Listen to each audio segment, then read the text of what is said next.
Welcome to Uninvited, the show where we cover news that matters to Ontario women. On this program, we take a hard look at the growing gun crisis here in this province.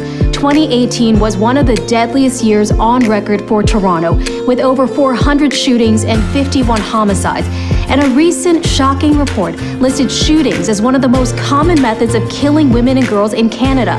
Gun violence is a public health crisis, and it's on the rise here in Ontario. Before we get to that, here are some recent headlines.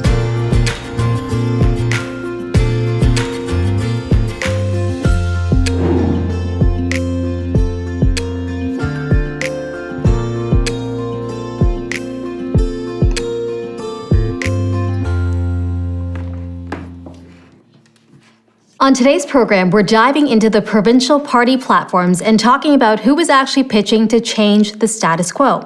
We begin with the Progressive Conservatives. Danforth says they're running on the budget they presented to the legislature just days before the start of the election. It's a nearly $200 billion plan and includes $40 billion in hospital infrastructure spending, but it does little to address the staffing crisis facing Ontario hospitals, especially considering his government's regressive pay legislation, which caps pay increases to 1% a year, well below the rate of inflation. Ford is promising to, quote, get it done when it comes to building highways, promising over $25 billion over 10 years to build, expand, or repair them. It's estimated that nearly half of that budget will be spent to build the controversial Highway 413 project, which rips through the heart of Ontario's greenbelt, increases pollution, and destroys land that could be used for farming. Ford is also promising to get it done when it comes to building more homes, over 1 million in a decade, but no promises to make those homes remotely affordable to the average Ontarian, preferring to leave it up to his developer donors to line their pockets from the highest bidder. Beyond promising a slew of boutique tax credits, the PC platform falls short at addressing the issues most critical to Ontario women, most notably on affordability and finding ways to deal with the crisis in healthcare. For the NDP, they're pitching themselves as the only party fit to govern, pointing to the failures of both the PCs under Doug Ford and the Liberals under Kathleen Wynne.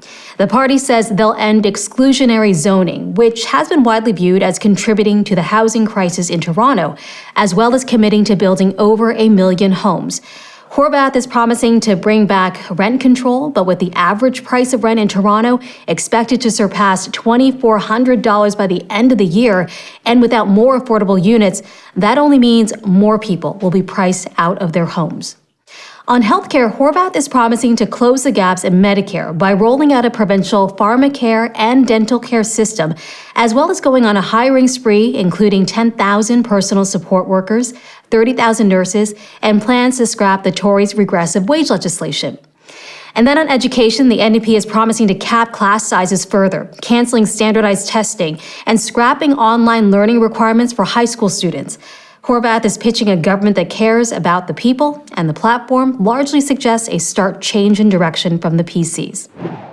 The Liberals are touting their vision as the new Liberal Party. Acknowledging the mistakes of the Wynne era, they say they're now listening to what Ontarians need from their government. Stephen Del Duca is promising, like the other party leaders, to build 1.5 million homes in the next decade, and like the NDP, promising to bring back rent control.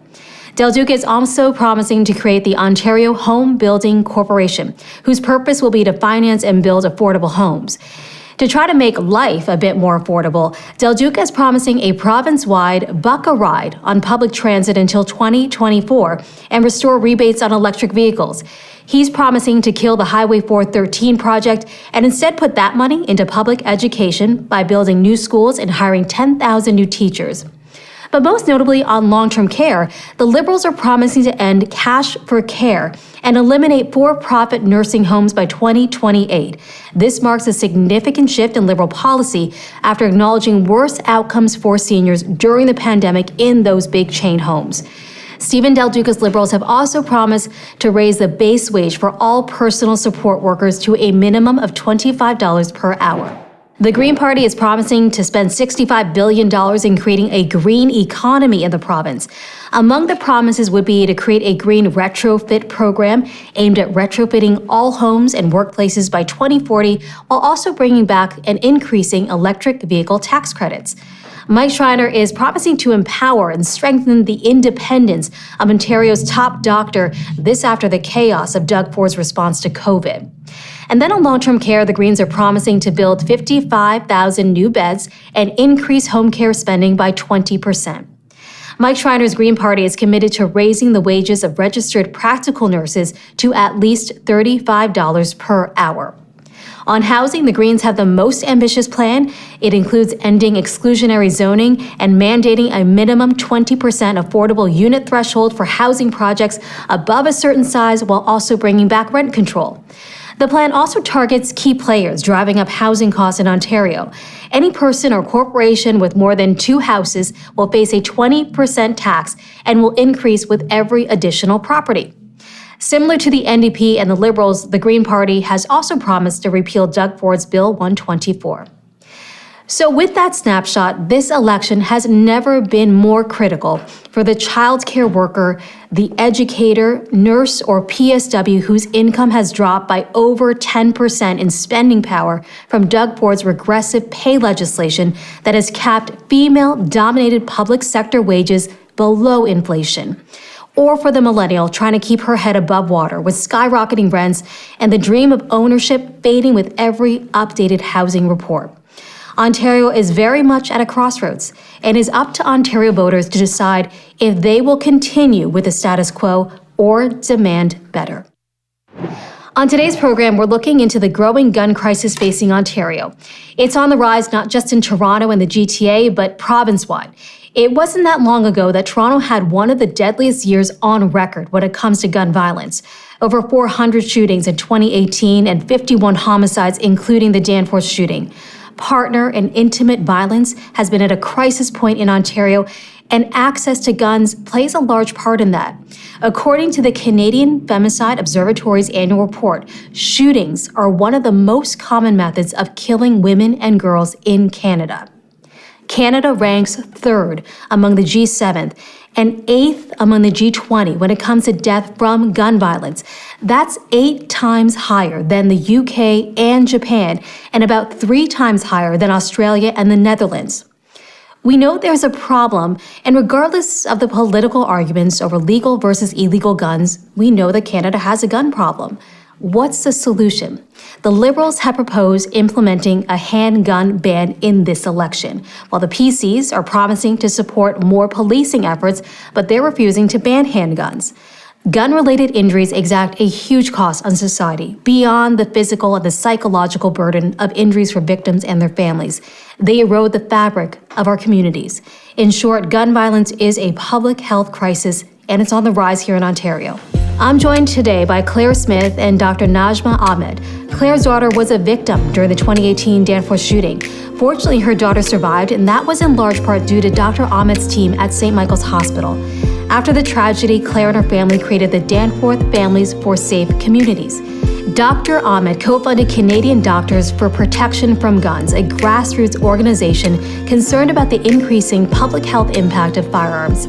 Both women are powerful gun violence prevention advocates calling for comprehensive public policy responses to this crisis.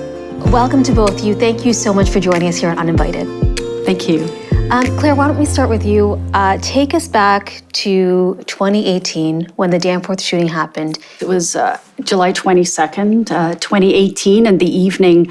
Our daughter Samantha was out with a group of 8 friends celebrating a birthday. And it was actually while they were there that a lone gunman began shooting at them. And they're mostly a group of girls with a handgun. And Samantha was shot once and managed to crawl to a restaurant nearby, and was fortunate enough that one of the patrons was a doctor who tended to her.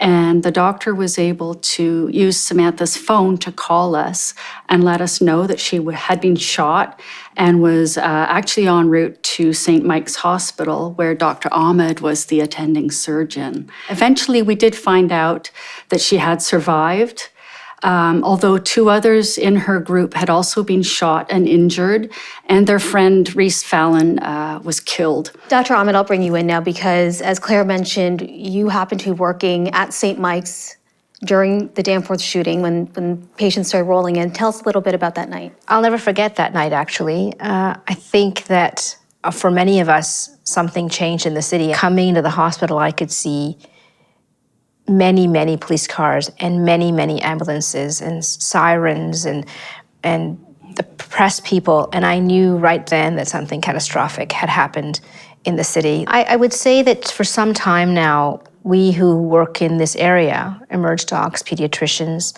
psychiatrists, rehab specialists, epidemiologists, have noted a significant uptick in the incidence of gun violence, the number of victims who are brought in with each incident, the types of injuries that they are injured with, the severity.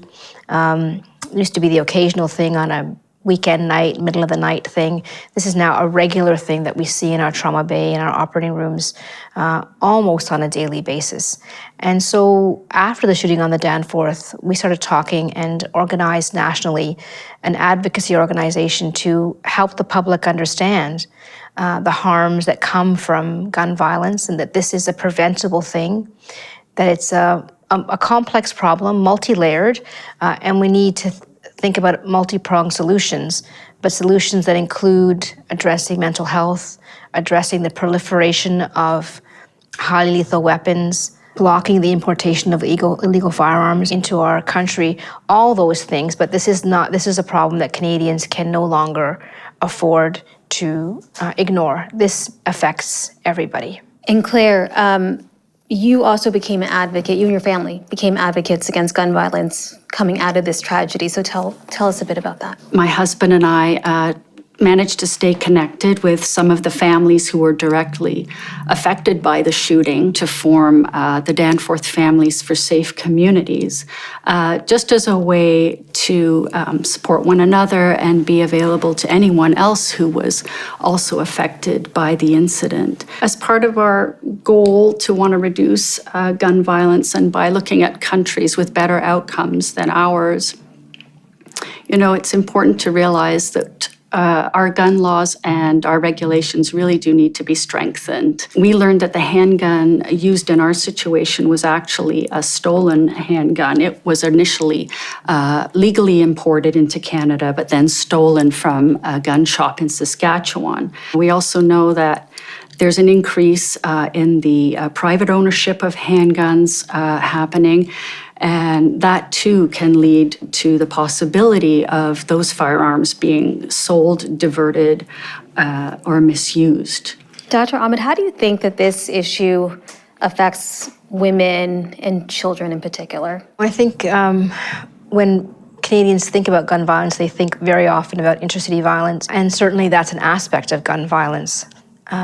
But maybe what many Canadians don't think about or haven't really been exposed to is the idea that there are many, many other segments of society that are affected by gun violence. The number one cause of gun deaths in Canada is suicide, and these are usually in rural communities, not in urban communities. Every 2.5 days, a woman is killed in our country, and the most frequent method of killing, not every year, but many years, is by guns.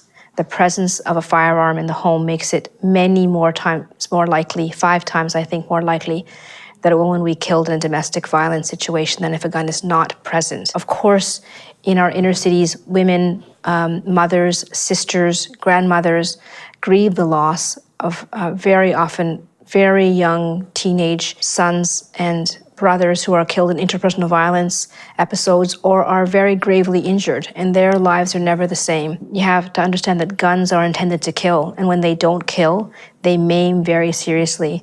These young men and women spend weeks and months in hospital, years putting their lives back together, and it is often their mothers and sisters who care for them when they go back home. I think this affects women very, very deeply and very gravely, and very often those stories are left untold. 1 in 4 households have a firearm. That's according to the Canadian Safety Council. And in the US, it's often cited that there are more guns than people. So is there a worry that Canada is sort of going down the same road as the United States? I think that that's a really important observation. We have seen a proliferation of firearms in Canada. I would have to say, while the vast majority of Canadians feel that we should strengthen our firearm regulations and legislation. There's a very strong aspect of society, a very strong gun lobby that continues to push for deregulating firearms in Canada. The US is really a cautionary tale. The US has 5 to 6 times more gun deaths per capita than we do in Canada. We sometimes, I think, feel a little bit good about ourselves or protected, but we should really be comparing ourselves to our other peer nations in the world, like the UK and Australia and Sweden, where, and by comparison to those countries, we do not fare well. And it's very clear that we have work to do. And Canadians should really think about the kind of culture and the kind of communities and society that we want to have. Yeah, you mentioned lobby groups, and there are certainly a lot of powerful interest groups behind getting as many guns into as many hands of people as they can. And those interest groups influence governments and politicians. I wonder if you have any thoughts about that, Claire, and maybe why government has been slow to react and to put some of those policies in place that are so well publicly supported. We know that there are now 276,000 gun owners that own 1 million handguns in Canada. For sure, the gun lobby is hoping to increase those numbers of privately held weapons, not just handguns, but assault weapons and hunting rifles as well. I'm not sure why the gun lobby is so adamant that these types of weapons, the most deadly, need to really be in our society at all. And, instead of asking, why shouldn't you have a handgun, we should be asking, why should you have that type of weapon? Ultimately, these are policy decisions that fall on governments. And I wonder if the decision is becoming, do we do as much as we can to facilitate gun regulation, or do we go down the road of getting rid of guns altogether, like you said, in those the countries where we've seen, no guns, less violence? So do we have to pick a path? I definitely don't think it's one or the other. It's all hands on deck at this point. We need to reduce the number of guns that are being sold in Canada. At the same time, sure, we need to educate our communities and our leaders, talk to our candidates about how they feel about gun safety and gun control in Canada. I think governments should have clear and open dialogue with citizens. I think it's evident that there are special interest groups who want to control this agenda. The vast majority of Canadians support stronger gun legislation and other measures to decrease injury and harm from guns in our homes and our communities. But this is often overtaken by a narrative of words like freedom and nationalism. I think we have to think about the greater good and what it means for everyone in society if we have less injury and harm and death from guns. Everybody will benefit. The healthcare system will benefit. Our communities and our families will benefit. I can get more sleep at night. There'll be less, less grieving and misery in our communities. That's something that we should all think about. And the cost that we're asking really is that the most lethal kinds of weapons, semi-automatic handguns, and assault-style rifles be banned from civilian use. Given all this information and public sentiment, the decision makers that are responsible, who are against this idea of a handgun ban or more regulation, what motivates that? I think maybe, sadly, what motivates that is politics, because the science is very clear that the more guns there are in society, the more gun violence, the more injury and death there is from guns there is. It's very clear from a number of international studies. And so frequently this is related to special interest groups, money, and certain segments of society who are adamant that they are not going to change their views regardless of what the evidence or science will show. And perhaps certain political organizations feel it important to maintain the support of those groups. I'm sure you've heard this criticism before, Dr. Ahmed, that doctors should just stay in their lane and do what they're supposed to do and not weigh in on issues like this. So what's your message to those critics? I think it's important to emphasize that physicians have many roles in society, and physicians have had a long history of advocating for safer and healthier communities. That's part of our job. Examples like smoking cessation, asbestos, safer highway design, seatbelt laws. All of these started with physicians noticing something at the clinical interface, noticing that patients who did not arrive to our emergency departments, who did not wear seatbelts, were much more severely injured than those who didn't. And those observations led to scientific inquiry and study, and eventually changes in policy. You know, our audience is made up of a lot of women, a lot of moms, and given your personal experience with this issue and with what happened with your daughter, what is your message? What is your takeaway to those who might be watching in terms of what's needed to get change? As a mom, it's been very important to stay active in learning about what our MPs are talking about in terms of gun control and gun safety. I never used to think about that at all. I didn't have to. I wish I didn't have to. And yet, here we are. And so I made it my business to find out more about where candidates stood on this issue. And, even asking about where they stand on other issues that can help reduce gun violence, such as the state of our education and healthcare systems. We need to make sure that there's hope for those communities that are affected every day by gun violence. These are the things I think about now, and I would hope that other women, other mothers, are cognizant and read about where the platforms are for each of their candidates, because sadly it is a political issue, and we all need to be educated more about where we're headed. We're in a provincial election right now, and Danforth, who's the premier, the incumbent, is saying that he's against a handgun ban. So what would be your message to him to get him to understand this issue and what may need to be done in order to deal with some of the issues that you face every day as a physician? I would invite our premier to come to me in the operating room as we're fighting to save lives and suture wounds and put bodies back together after these weapons of war have torn these bodies apart. I would invite him to come with me to the quiet room at the end of our operating theater, where I have to tell a mother or a father or a brother that sadly, despite all of our efforts, their 17-year-old brother or 16-year-old sister is not going to survive the night. And I would invite the premier to think about the fact that probably that life could have been saved if not for the proliferation of guns in our city. Thank you both for being here. It was a pleasure hearing from you, and thank you for sharing your stories. Thank you so much, Karman. I really enjoyed this. Thanks. Thank you so much for the invitation. And thank you all for tuning in. This has been Uninvited, Working Ontario Women News. It's time for a segment that we call I'm Speaking. It's your chance to tell us what you're thinking about. Record your 60-second message at actwow.ca. Now, I'm speaking. I'm speaking. I'm speaking. I'm speaking. I'm speaking. If you don't mind letting me finish. I'm speaking.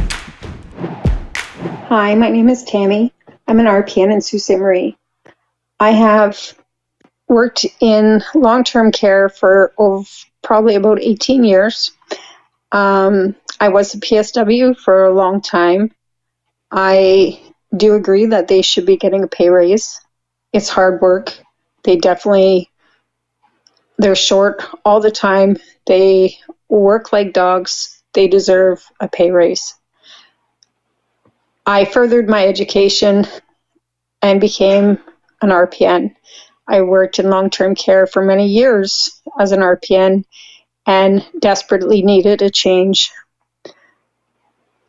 I currently work now for ParaMed. I very much enjoy working in the community and being able to do so many different techniques and skill sets that I was taught in school. And you're learning every day, which is a great way to keep your mind active. But our pay is still not the greatest. And I honestly think that we pay a lot for licensing fees, and we deserve a pay raise as well. And we need to let the government know that.